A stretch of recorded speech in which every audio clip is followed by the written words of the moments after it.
This is Amhara Media Corporation Haber channel and you are watching our Tuesday update live from Bahardar, Ethiopia, and I am Fikrat. Stay with us. Ambassador Dina Mufti said public diplomacy activities will be reinforced and continue to protect the national interest of the country. Modomuli will give us the detail.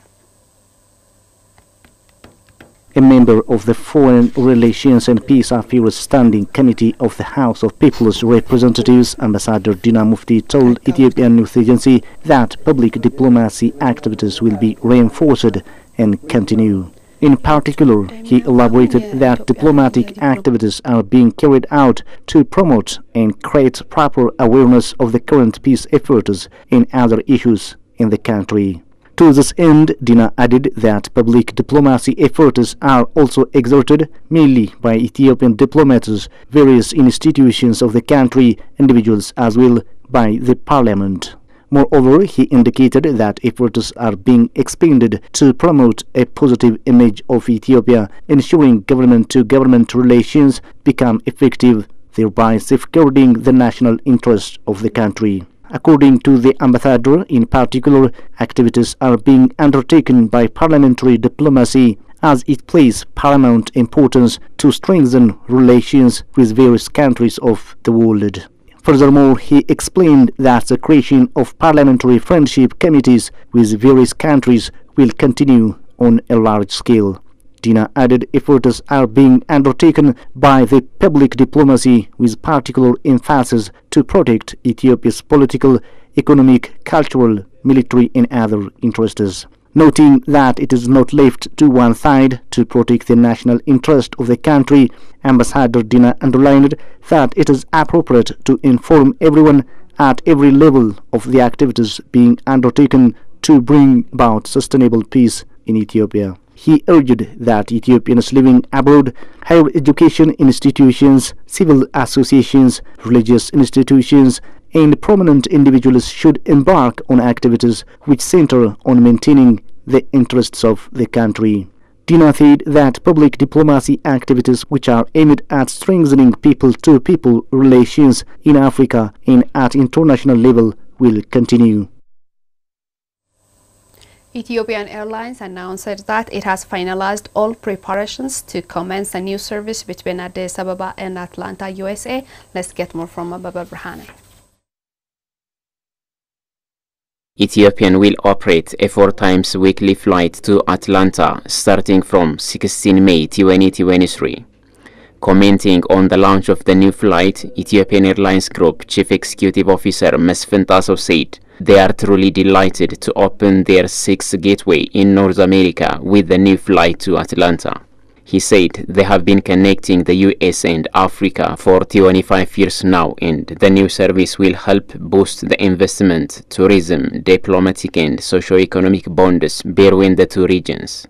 He added that, as a Pan-African carrier, they are committed to further expand their global network and connect Africa with the rest of the world, and they are also keen to better serve the US by increasing their destinations and flight frequencies. Atlanta Mayor Andre Deacon said on his part that Ethiopian Airlines' new service to Hartsfield-Jackson Atlanta International Airport is yet another win for their city as they continue to develop and expand their air service to Africa. He elaborated as they celebrate the new connection of the rich and dynamic cities of Atlanta and Addis Ababa. They look forward to a strong and successful partnership with their new partners in Ethiopia. Hartsfield-Jackson Atlanta International Airport General Manager Balrambi Biodari said, as the world's busiest and most efficient airport, their mission is to deliver excellence while connecting their community to the world. As to him, the new partnership with Ethiopian Airlines expands that connectivity and access for their passengers and further solidifies their position as an industry leader, and they are thrilled to welcome Ethiopian Airlines to ATL. Ethiopian Airlines currently operates more than 130 international passenger and cargo destinations.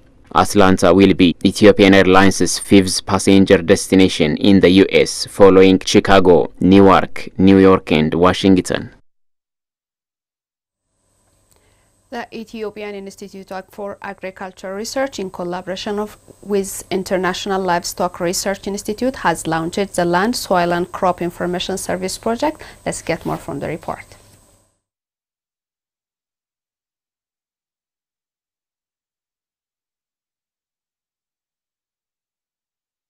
This was made public at the stakeholders' awareness-raising event on the development of smart innovations through research in agriculture, which contributes to the implementation of climate-smart agriculture and increase agricultural productivity. Speaking at the launching program, advisor to the State Minister at the Ministry of Agriculture, Antana Fekadu, said the Ethiopian agriculture faces multiple challenges as manifested in climate change and variability, soil fertility depletion and soil erosion at large, resulting in huge yield gaps, thus undermining the national effort to attain food and nutrition security. He said such a giant development need cannot be achieved in a business-as-usual way doing things. I would like to inform you that Ethiopian government in general and Ministry of Agriculture in particular is committed to support the implementation of this project as part of the efforts to operationalize digital agricultural extension and advisory service in Ethiopia and sustain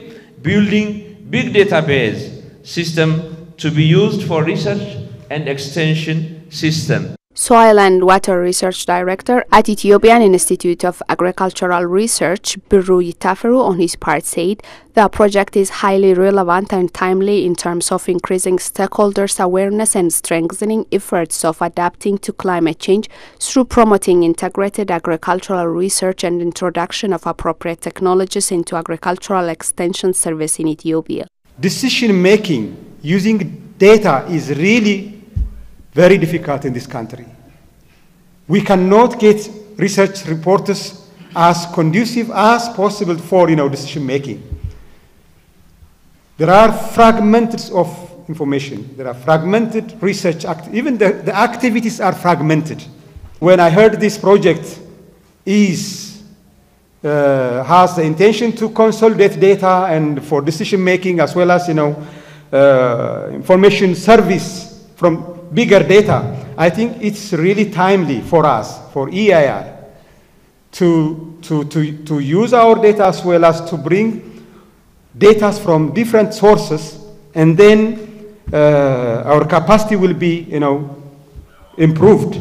He further explained that the knowledge and information service of this project supports extension workers and other service providers to grasp techniques and tools of climate-smart agriculture to enable farmers cope up with climate-induced shocks. Scientists for climate-smart agriculture and policy at ILRI, Kenya, John Recha, also said the objective of the project is to develop land, soil and crop information service hub in the Ethiopian Institute of Agricultural Research. Having started off with workshops of a similar nature in Rwanda, in Ethiopia and then Rwanda, we are continuing so that we can end up as a research institute of ILRI together with our colleagues in the Netherlands and the national research institutions that are there in the region of Kenya, Rwanda and Ethiopia.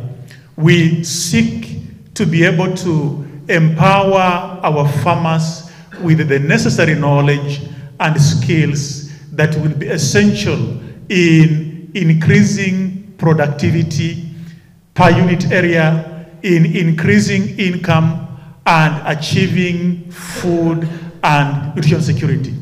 He added information in one center is not enough to do research, and he said, adding that volume of data is important for decision making. It was learned that the project is implemented in 3 countries, Ethiopia, Rwanda and Kenya.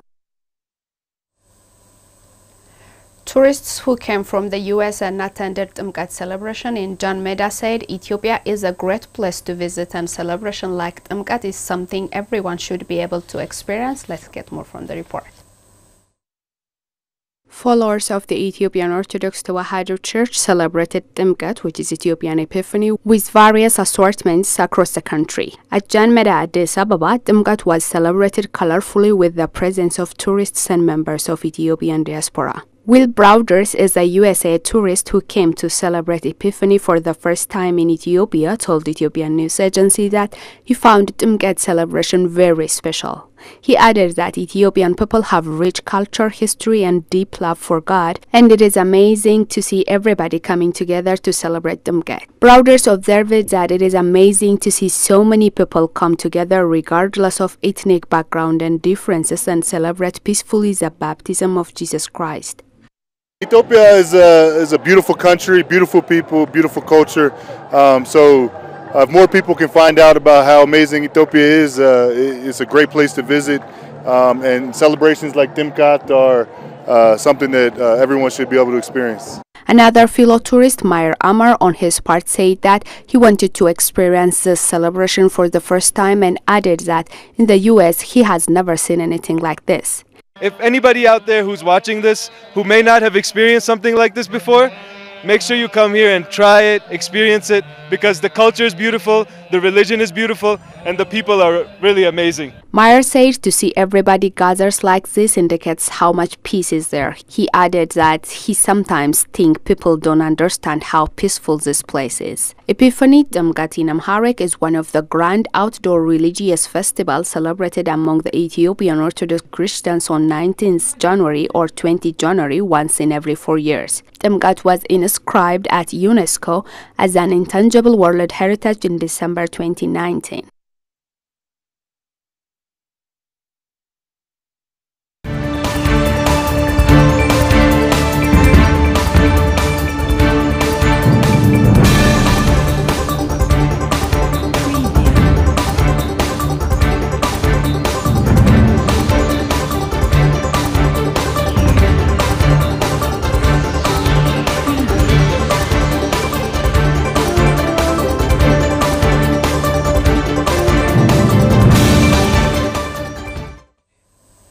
Proceeding to news beyond borders first, Nigeria's President Muhammadu Buhari has officially opened a new port near Lagos, which could have an economic impact across West Africa.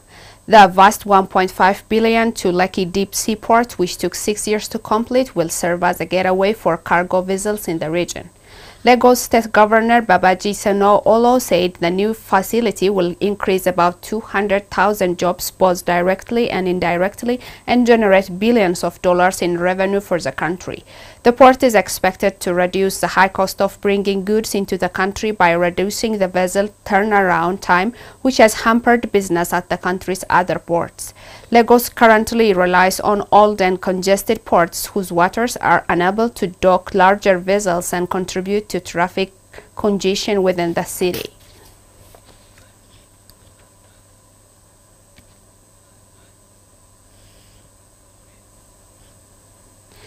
The Canadian government said the government of Cameroon and different groups involved in the separatist conflict in the country have agreed to take part in a process aimed at resolving the situation. The FP News agency says there has been no comment from the parties involved, but Canadian newspaper La Presse quotes an anonymous source in Prime Minister Justin Trudeau's office as saying that there had already been 3 secret meetings. The 5-year conflict in Cameroon's 2 English-speaking regions of Northwest and Southwest has claimed thousands of lives, while forcing more than 1 million to flee to French-speaking areas and a further 80,000 to take refuge in next-door Nigeria. In a statement from Ottawa, the Canadian government announced that it had accepted the role of facilitator.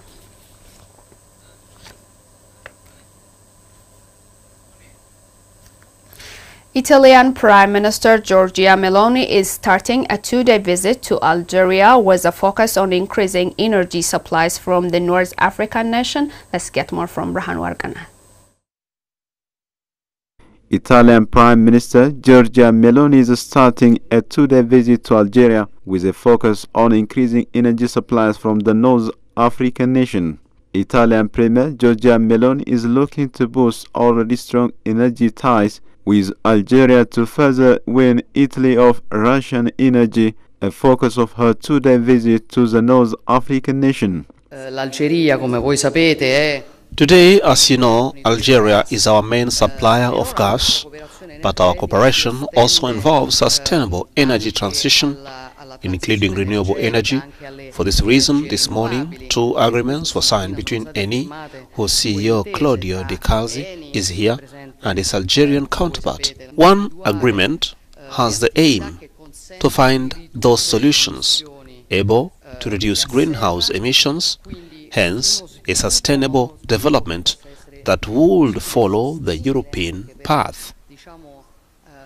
The other agreement has the aim to increase energy exports from Algeria to Italy, therefore potentially from Algeria to Europe, including to find solutions to increase the volume of transported gas, a new gas pipeline. The diplomat said Italy and gas-rich Algeria now want to build on the Premier Mario Draghi's successful initiatives last year to boost Algerian energy supplies to Italy.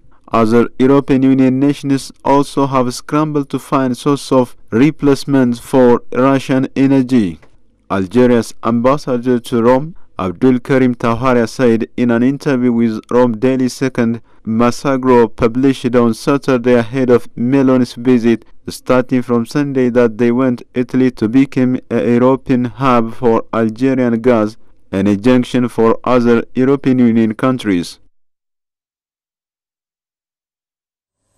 This is Amhara Media Corporation Haber channel, and you are watching our Tuesday update live from Bahar Dar, Ethiopia. And now let's see the foreign currency exchange rate of the day.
All we got for today. I am Fukrati Zodo, and you were watching our daily news live from Bahar Dar, Ethiopia.